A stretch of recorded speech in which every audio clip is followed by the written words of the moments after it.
If life were a house, then every room holds a story. What do we do when a room we're in is no longer a room where we belong? What do you do when you start to feel a shift and must decide if it's time to make a change? When it comes to navigating big decisions about when to stay and go, how can we know for sure when the time is right?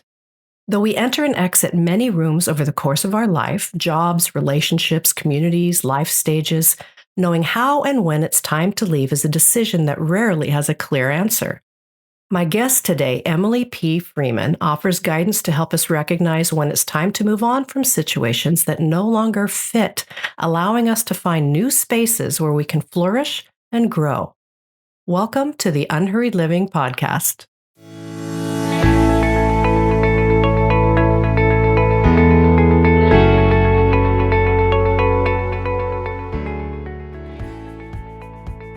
You want to prioritize your own soul care and self-care, but you don't know where to begin, you don't believe you have the time, and you feel stuck, overwhelmed, or even distracted. Well, I'm inviting you to join our community of women in Replenish. Replenish is coaching, training, and community to help you live a more sustainably paced and productive life. You can confidently engage a life of transformation with the ongoing support of experienced coaches and mentors, real connection, ongoing support, lasting change. Join us now in Replenish by going to unhurriedliving.com/replenish. If you're new to the podcast, welcome. I'm glad you found us. If you haven't already, please subscribe, and I'd love it if you'd share this podcast with your friends and colleagues. How to walk into a room helps us begin to uncover the silent, nuanced, and hidden arrows for anyone asking questions like, how do I know if it's time to move on? What if I stay and nothing changes? What if I leave and everything falls apart? Through thought-provoking questions, spiritual practices, and personal stories, How to Walk into a Room will help you to know and name the caution flags in your current spaces, discern the difference between true peace and discomfort avoidance, navigate endings even when there is no closure, find peace for when you feel ready but it isn't time, and courage for when it's time but you don't feel ready. For anyone standing in a threshold, Emily helps you discern the how, when, and what now of walking out of rooms and into new ones with peace, confidence, and a whole heart. Emily P. Freeman is the Wall Street Journal bestselling author of 5 books, including The Next Right Thing, A Simple, Soulful Practice for Making Life Decisions. As a spiritual director, workshop leader, and host of the Next Right Thing podcast, her most important work is to help create soul space and offer spiritual companionship and discernment for anyone struggling with decision fatigue. Emily holds a master's degree in spiritual formation and leadership from Friends University, and she lives in North Carolina with her family. Enjoy my conversation with Emily.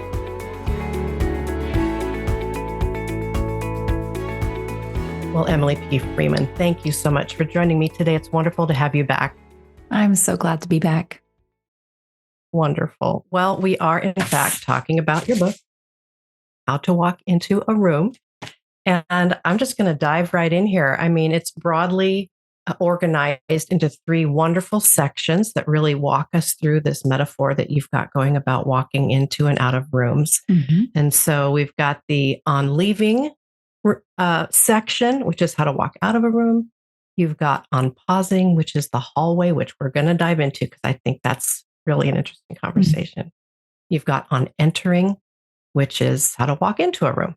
So one obvious theme that showed up in all of these things is just that idea of discernment, right?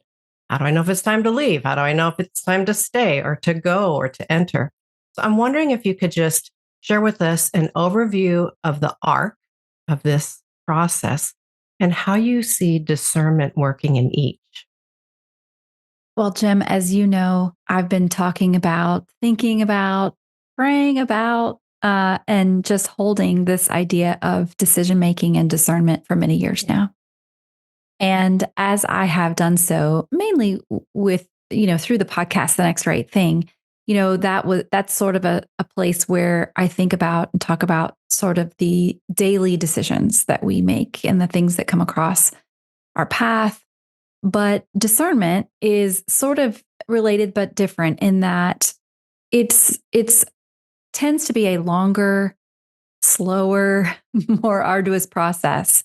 And it's not something that we come up with a question and we come up with an answer the next day. I mean, discernment is something that requires community, time, listening, and God, above all else. And so to answer your question, this is a conversation. This book, sometimes I talk about a book as a conversation. So this conversation is one, which I hope for it to be. It's one that I hope will help anyone who is maybe standing in a threshold of trying to discern whether it's a physical space, like a classroom or an office or a sanctuary, that they are considering making a change either within the room or leaving the room altogether, or maybe an ideological space like a belief system or even a you can even think of it in terms of a relationship or a community. So there's all types of thresholds that we stand in. But the idea is that I kind of wanted to write through is there a way to kind of write down or have a pathway for the discernment process of what it looks like to how do we even consider, where do we even begin when we start to have a question mark about a room? And so what I did was, it's not rocket science. I don't know, surprise, this is not rocket science.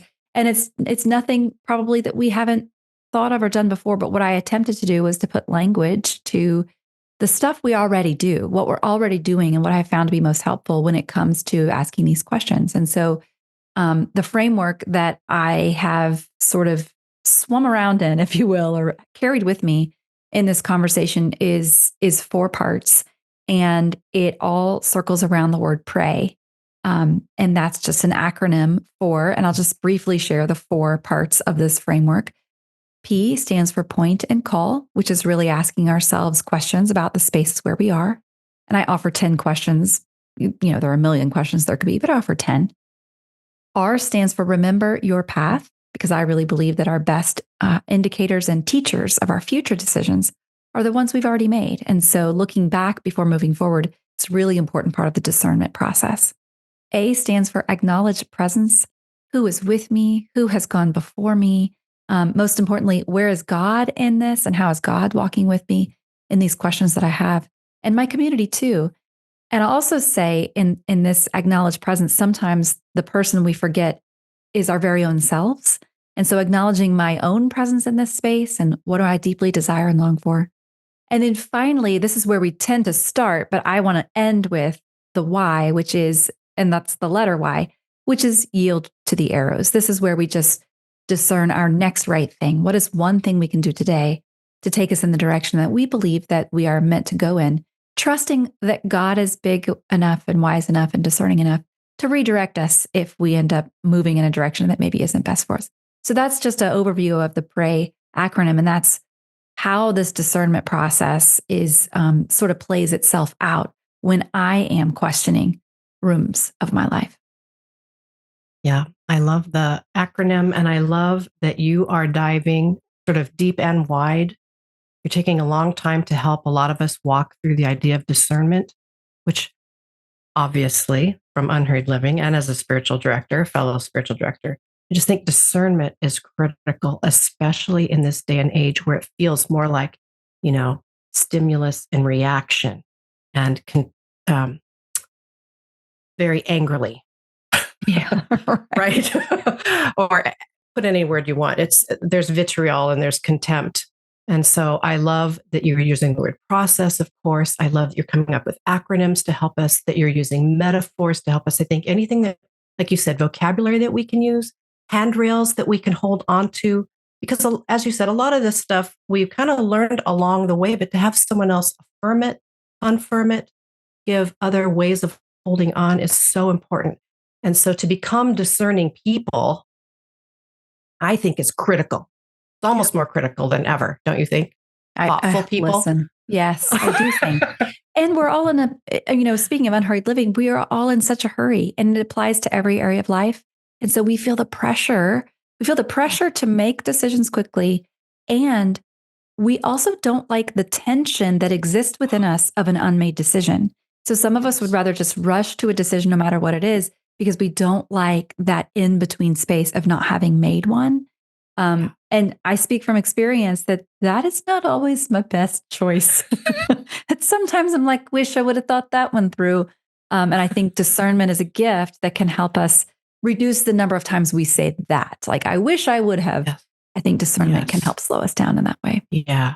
Yeah. I think there's a real partnership here in the conversations that we're having. The unhurried idea of being unhurried, that you do, in fact, have the time to do what is truly important. Mm. And one of those things being discernment. And I do, as I said before, you've got this on leaving, on pausing, and on entering. I wanted to stop off in what you call the hallway. And I'm just going to share just a tiny little story. I had a similar idea a few years ago, and I was talking to a client, and she was at a crossroads. And you had the idea of rooms and doors and hallways. But when she was talking, I was picturing a fork in the road, because she had two options. Mm-hmm. And she felt, in fact, that very pressure that you were just describing. I got to make a decision. Like, you could feel the tension, and she felt like pressured, but for some reason in my head, when she was talking, I could see this fork in the road. And then it's like the Holy Spirit just drew a red circle right where the fork was, that spot in the before. And so then this question popped into my mind, what if the fork in the road, the place you are right now, was a valid place to remain for now? What if that's okay too? And her eyes were like, what? I could actually stay here, and you could probably mine a little ways down in. What does God have for you right now in the before? But I think it's such wise counsel to acknowledge what you might call the in-between. And you call that the hallway. So I would love for you to talk to us about the hallway, and maybe expand on what you were just saying about the fear of not being fast enough or missing something, but maybe the glory and the holiness of that pause. Love to hear more about that. Just like that fork in the road, a hallway is really, like you say, an in-between space, a liminal space. It can feel like, when you're in it, a nowhere space. And so when we name something, we make it a thing. So calling it a hallway actually helps us to realize, recognize, and settle into the fact that this is actually a place to be.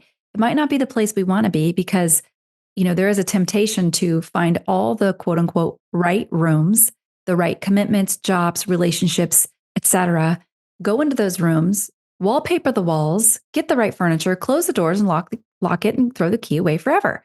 But the goal, in fact, of being a person is not to find all the right rooms and stay there forever, but rather there is a healthy human rhythm of leaving rooms and finding new ones. But in order to do that, that means we're going to spend a significant amount of time in hallways.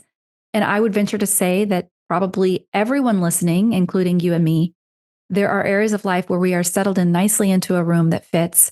There are areas where we are considering walking out of a room. There are rooms we just left. There are rooms we're just entering. And there are various areas of our life where we're in a hallway. I mean, I think we're probably in all three spaces all at one time, including the thresholds in between. But a hallway can really be a lot of things. It could be a waiting room. It could be a desert place, a wilderness. It could be a respite, a place of rest. It could be a place of frustration. It could be a meeting place. Sometimes when we're in hallways, we look around and we find community in the hallway, a community of hallway people. The reality is that maybe we don't like to think about, but there may be areas of our lives that we will be in a hallway forever. And in fact, we might come to the end of our life, and there's areas where we never found the room we thought we might be looking for. The hallway itself was a place. And so I think that's kind of how I think about a hallway. Metaphorically, it's helpful to have a name for that in-between space, because it feels a little less free-fally and a little more solid.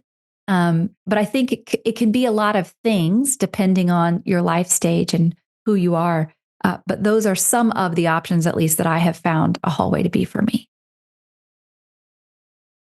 As you were sharing what you just shared, one idea stood out to me of that we might actually get to the end of our life and still be in a hallway. And that really brings up the idea of letting go, doesn't it? Yeah, it sure does. I mean, there, or at least holding loosely. Yeah. And the older I get, I have more of these kinds of thoughts. I'm not like on death's door or anything, but I just did recently have a pretty monumental birthday that made me start thinking a lot of different thoughts. Um, one of which is, time is short. I will leave things undone. And some of the dreams that I had, while I might hold on to some of them, it's probably time for me to, if not let go of, hold loosely. And it's sobering. Yeah. That's what I mean. It's just sobering to sort of maybe come off of the first half of life where you can be dreamy because you're going to live forever, right? Right. And you've got enough energy to actually maybe even try. But as time goes on and energy wanes and, just settle into the second half of life, you realize there's a lot of things I could just release. And I bet I'd feel just more comfortable. But I might be veering off of the idea of the hallway here, but that's what came to my mind when you were sharing that. Just that idea of maybe at whatever age we find ourselves, it probably wouldn't hurt us to think of a few things that would be good to open our hands on. Yeah, right. Yes. What a great practice. Yeah, just open it up and see what happens. So, yeah, I love the hallway. And I hope the people that are listening are really taking this in, because I really don't think we don't like transition. Any word you want to use for this, in between, transition, because it's unsolved, it's unanswered, it's in between for a reason, and so it's uncomfortable. But I think it's good to become comfortable with the uncomfortable. Yeah, this is that space between. I know Quaker teacher Parker Palmer talks about the importance of learning to hold the tension longer, and he talks about in a sense of peacemaking and being well, I guess in terms of, he's even talking about it in terms of like countries and governments who seem to be unwilling to hold tension longer and see what might come of negotiation in that space. But even in terms of our own inner life and interpersonal life, I think that idea of holding the tension longer, it's so deeply uncomfortable, but that's where the growth happens, like it or not, right? And I think it's terrible news in some ways that is true. But it is true, and it's something that can bring comfort when we are in that space of discomfort, to know there is something good in here, even though it doesn't necessarily feel good in the moment. Exactly. And I mean, that's just the essence of growth and maturity itself.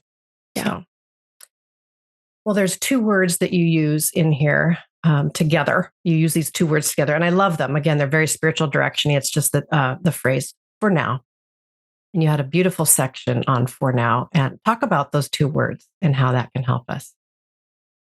2-word mantras have become for me almost like a small little borrowed prayer practice of just taking what is true, a sentence of something that is true, but then adding to it to make it a little bit more palatable for the moment. And I have found those 2 words "for now" to be a really special, important, I should say, 2-word mantra for me. And by the way, when I use the word mantra, I just mean a phrase or something that I repeat, come back to, something that can be easily remembered. And I found "for now" to be particularly helpful. I'll use the word helpful. I don't know if that's the best word, but when I have been in particular difficult seasons, for example, when we found ourselves leaving a church that we loved and thought we'd be at forever, there was a season where we weren't in a church at all. And instead of saying to myself repeatedly, "We don't have a church. We don't have a church community. We don't have a faith community. We don't have a place to belong," period, I found that adding, "We don't have a church for now," was just gave me a little bit of space between what was painful and it provided a little bit of hope. Like, this is true for now. I'm not denying what's true for now, but for now indicates it doesn't have to be forever. And same goes for when our kids have been struggling. Like, my kids are struggling, period. No, my kids are struggling for now. And it may be true for longer than now, but all I know is for now. That's what I know, but I don't know about for later. And I have found that to just be a really helpful practice of really embodying hope in my everyday language, the way I talk to myself, the the things that I say out loud or just in my own mind, that for now can be a really helpful 2-word mantra to add to really anything you might be going through. I love that phrase. It does everything for me that you said. It makes you feel like you have a place, for now. Mhm. And exactly what you said, naming it can also give you just a semblance of hope. Yeah. You're not resigning, you're not giving up yet or resigning or whatever. So, love that phrase. Just couldn't go without talking about that. I'm hoping everyone's going to be using that phrase as well to add a little bit more grace to their own life. So, and you just alluded to this about your church. I would love to know if there's a version of the story that you want to tell here. You wove the story throughout the entire book, but is there a part of it that you can bring up in this conversation and maybe share it in the light of leaving, pausing, entering? Yeah. That looks like for you.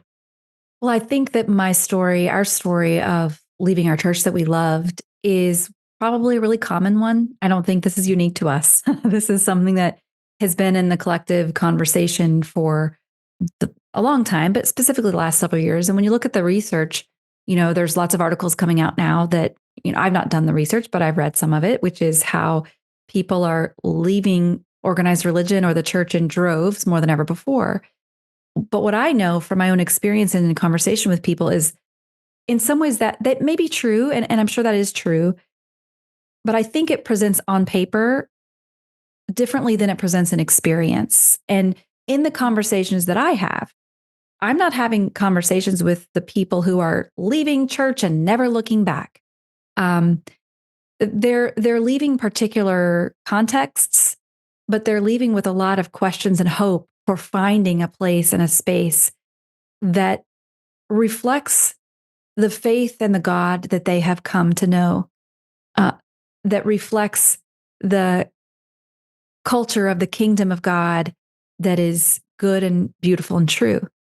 And so while they may mark on a survey, like, yes, I left my church, and that might indicate something, what I think is happening in more of us than maybe a survey would reflect is there's a great awakening going on. There is a reevaluation, there is a reckoning, and there is for many people, a turn toward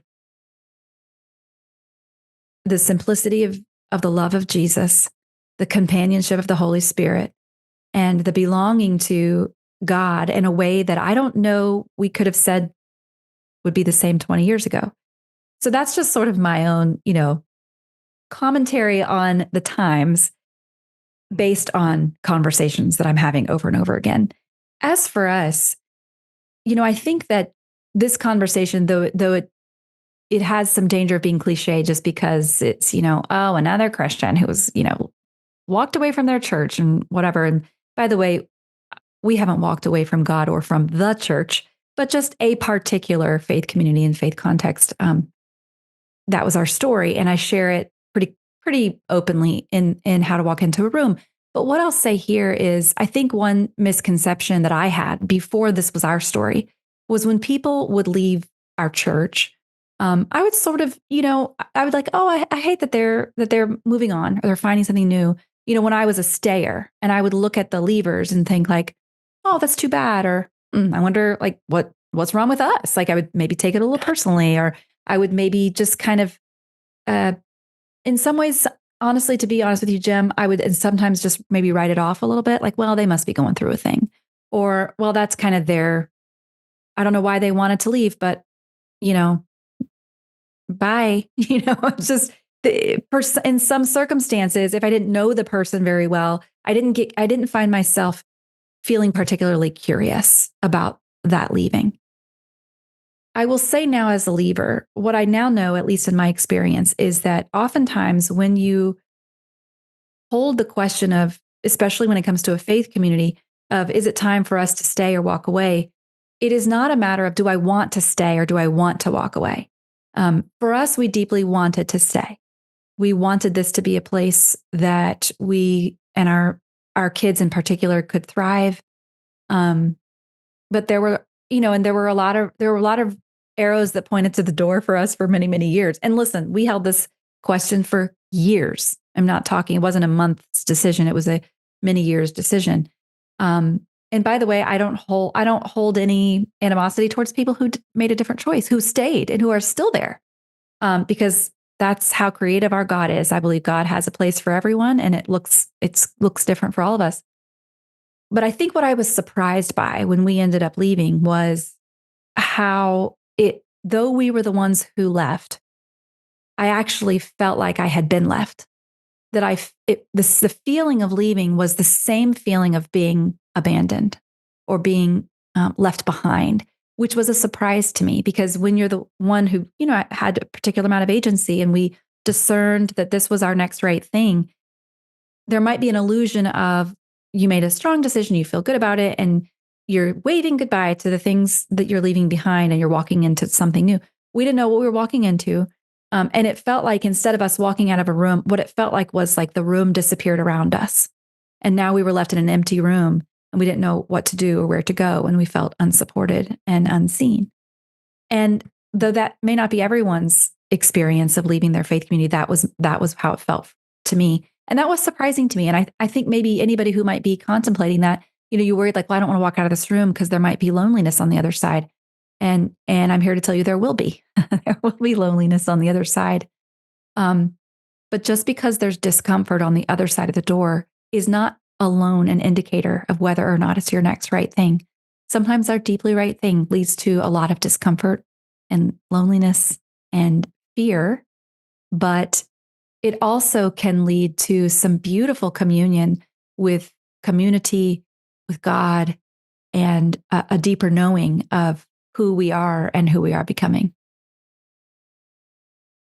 Thank you so much for sharing that. And if you buy the book and read it, which I encourage you to do, you can read more of the details of the story. But I just appreciate you being vulnerable and walking us appropriately so through your own journey, a very specific journey of your life, of what this process actually looks like and feels like, the arduousness of it. So thank you for that. I want to talk about the idea of just questions, because your book is full of questions. And having written a book on questions, I am a fan.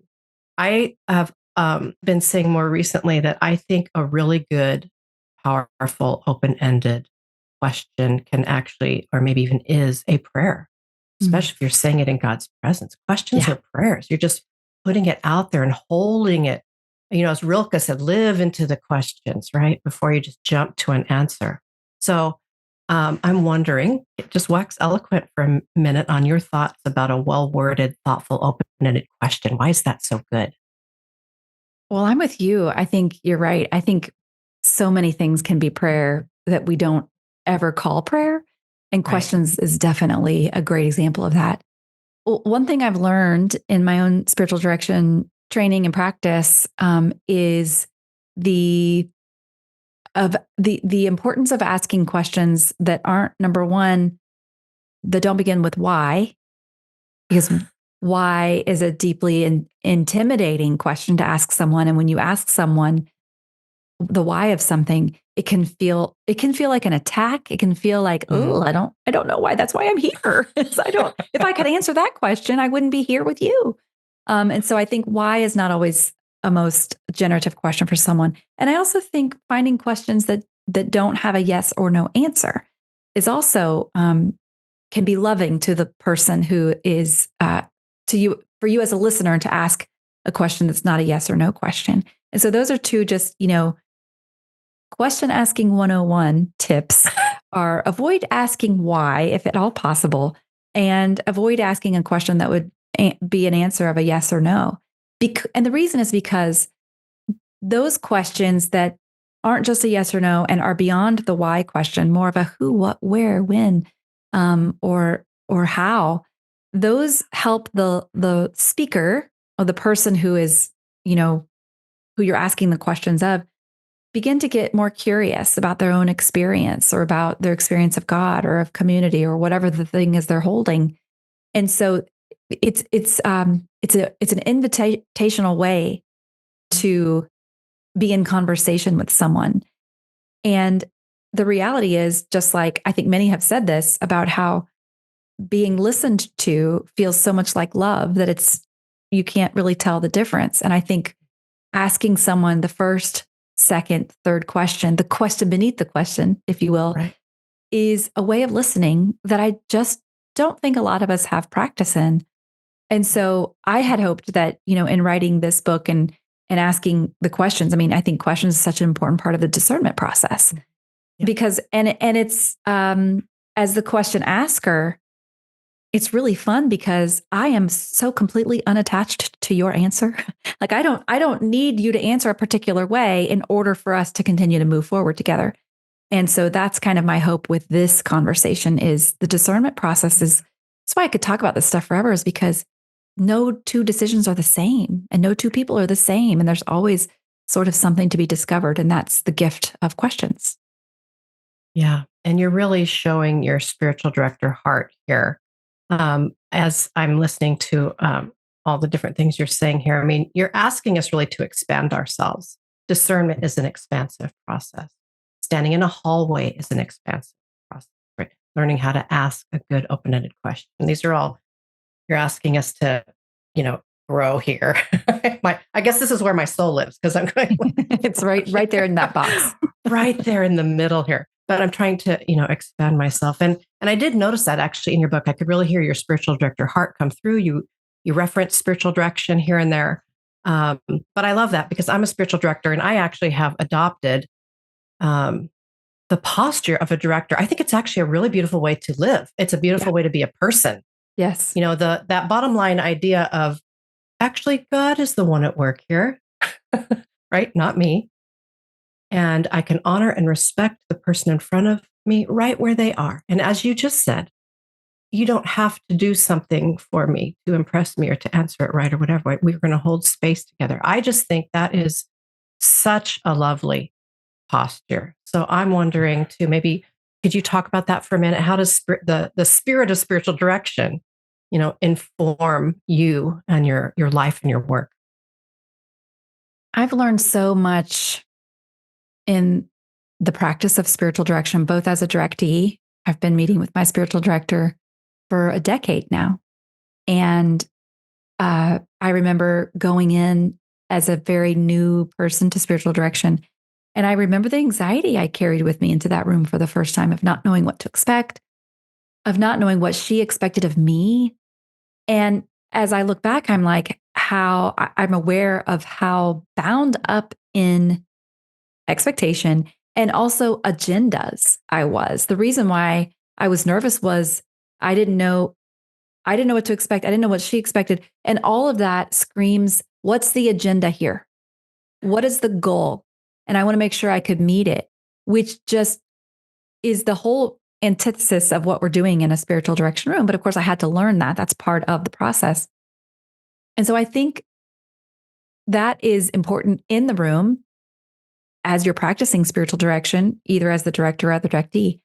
But it's so important in life. Like you say, Jem, I mean, I'm learning to enter every room. Talk about how to walk into a room. Walking in as a listener rather than as a talker is, even if I'm the one talking, to have the posture of a learner and a listener is so deeply important. And I think that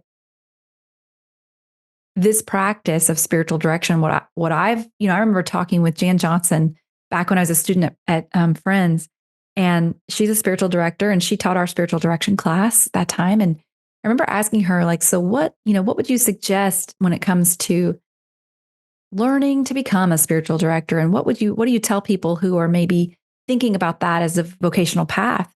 And I remember she thought about it and she said, it's not so much about what you learn in a training or in an apprenticeship. It's more about what you need to unlearn. And I've never forgotten that because she's right. Because there are so many ways that we listen to people or hold space for people that are almost toxic or filled with agenda.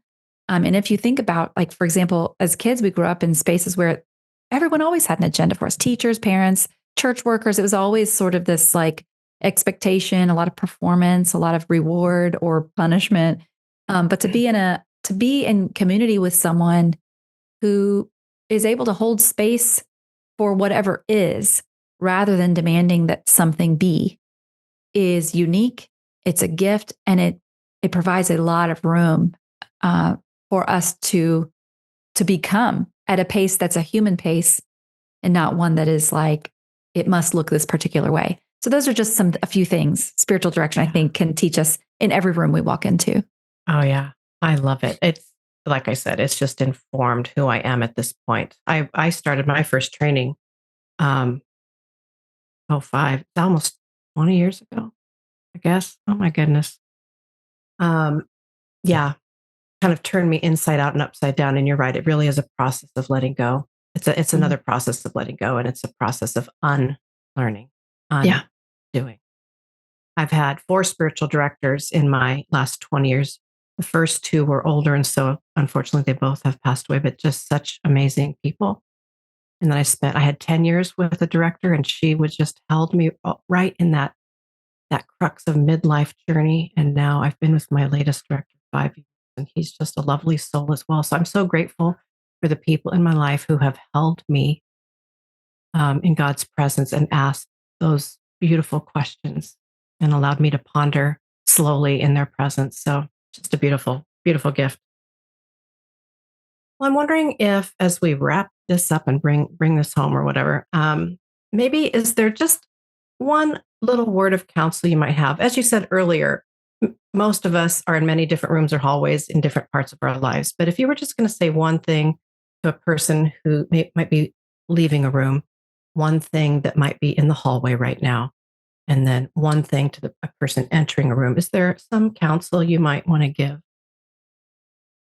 I think for the person who is considering leaving a room, what I might offer would be the word compassion for yourself in the process and for those who are staying behind. Sometimes when we leave, we want to cast judgment or paint the whole room in a negative shade because it's easier to leave when everything's terrible that you're leaving behind. But we know that's not true. And so having compassion for yourself and the journey and also for those who are still in the room, I think that's important.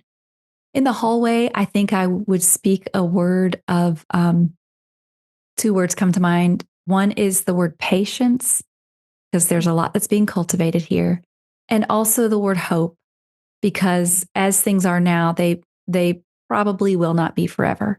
So what can I hold on to in this space? Just like you said beautifully, Jim, about what if the fork in the road is an actual place to be? And what if I were to burrow deeper here rather than try to rush away from it? And so patience and hope come to mind. And then I think as we enter rooms, the word courage comes to mind of being willing to be a beginner, being willing to show up and not be the smartest person in that room, being willing to be a leader in the room, even if you're not the one in charge, which is often the case. I think those are some things that all take a lot of courage. And that would probably be what I would want to kind of press into the palm of someone entering a new room for the first time. Love it. I love these words: compassion, patience, and hope, and courage. I'm going to take that with me. Is there anything else you want to say, Emily, that maybe I didn't ask that might be rising up for you that you want to share from your book? I think the only thing I would maybe just say broadly is that if you are a person who has started to question a space, a relationship, a commitment that you have, don't be afraid. Or if you are afraid, know that you're not alone and know that just because you're good at something doesn't mean you have to do it forever. And just because you prayed for something or wanted something or paid for something and got there doesn't mean it's going to be a space that lasts forever either. And it also doesn't mean that you chose wrong in the first place, that it may have been the right room then, but that doesn't mean it's going to be the right room now. And it's okay to ask the questions and that God is with you in those questions. There is community around you, and you are so deeply held and loved and not alone. So good. So good. There's so much grace in what you're offering, which is another thing we need in this current day and age. Lots and lots of grace. So thank you for that. And I didn't mention this at the beginning, but I think I read somewhere that your book is debuting on the New York Times bestseller list. That's correct, isn't it? That is correct. I mean, are you like just a tiny moment? I mean, what does that feel like? Does it feel like something? Is it? It feels like something. For me, it does, Jim. I'll tell you. Yeah. Well, I mean, it's, it is one of those things where, you work for 15 years writing and doing the things, and you don't do it for an award, obviously, right. But then when you get one, it's nice. It's affirming, very nice. And it's very nice. So that was a really fun day to learn that it had hit. Oh, so cool. Congratulations on that. So wonderful. Maybe tell us, how can we find you? If people, obviously they can go to Amazon. Everybody goes to Amazon, but I mean, how can we find you? Yes. And connect. Most everything about me you can find on my website, which is emilypfreeman.com. And then we have the podcast, the Next Right Thing podcast, which you can also find on the website. And then finally, I have a weekly newsletter on Substack called The Soul Minimalist. And that's where we sort of take the conversations started on the podcast and continue them on the next day on the Soul Minimalist Substack. Wonderful. Well, it sounds like you can just go to emilypfreeman.com and learn about all these things. That's right. And so I'm pretty sure many of our listeners already follow you. We kind of have a crossover of like-hearted people. Yeah. So, but anyway, connect with Emily if you'd like to. That would be wonderful. But Emily, it's always great to connect with you. I have said from the beginning of when I met you, I felt a kindred spirit. So the words that you use, sort of the concepts that you hover around, they're near and dear to my heart and to Unhurried Living as well. So it's always a joy to be with you. Thank you, Jim. Thanks for having me. Thank you for joining me on the Unhurried Living podcast. Remember, you're making your way forward one small, simple, and gracious step at a time.